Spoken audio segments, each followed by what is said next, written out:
Having just purchased a pair of these Toughbuilt C550 Sawhorse stroke Jobsite table, I thought I'll show you how to open the box, which does sound a bit like watching paint dry, but all will become clear in a minute.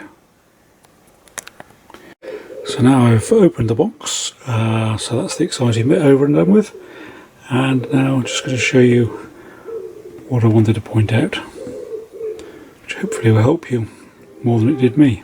This is the point I wanted to make, that inconveniently the instructions on how to put these things up are actually sellotaped into the frame there, which is good that they're sellotaped in so you can find them easily, but once you know it's easy. But so if you can get those out first, then it will make your life a lot easier than it did mine,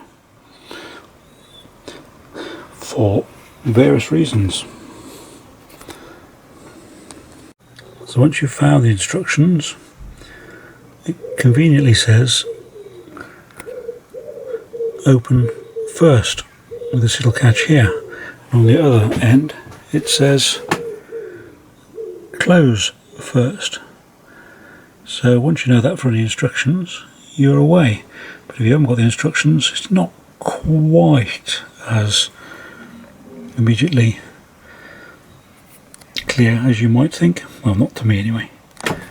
So now if you push this catch down, and where it says open first, and then pull the one leg carefully out towards you, starting from this end over here.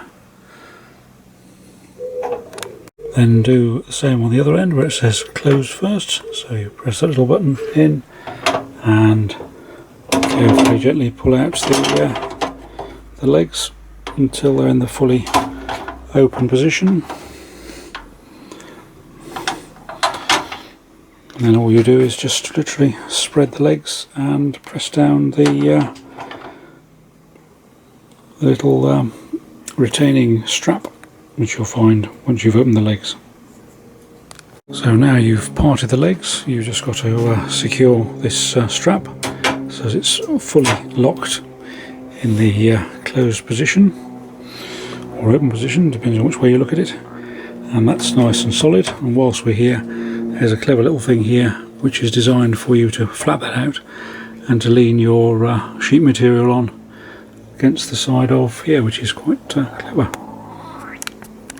So the legs have now been parted, the strap is now fully closed, locked in like that, so it's nice and solid. This is your little piece there for resting your sheet material on, so it just rests up against there.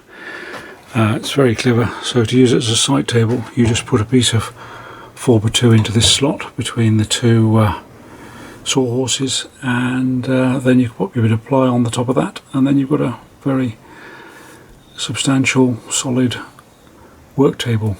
According to this, it says it'll as a pair work to £2,200 or £1,100 if you're in America, and if you're in UK and you're not old school, then 498 kilograms for one sawhorse and 998 kilograms for the two together.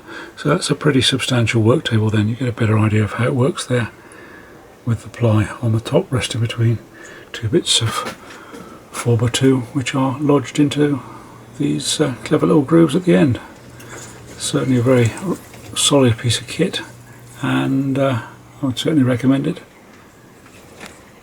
Apart from, as I say, the instructions are a bit of a pain because they're tucked inside, but once you know, like all these things, it's easy, isn't it?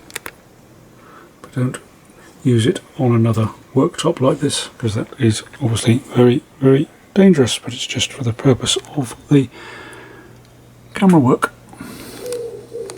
Each sawhorse is a maximum of about 7 kilograms, so it's pretty easy to get in and out the back of your car, van, whatever, and they do fold down very easily and very neatly and compactly, so that's really, really quite a bonus when you're moving from site to site.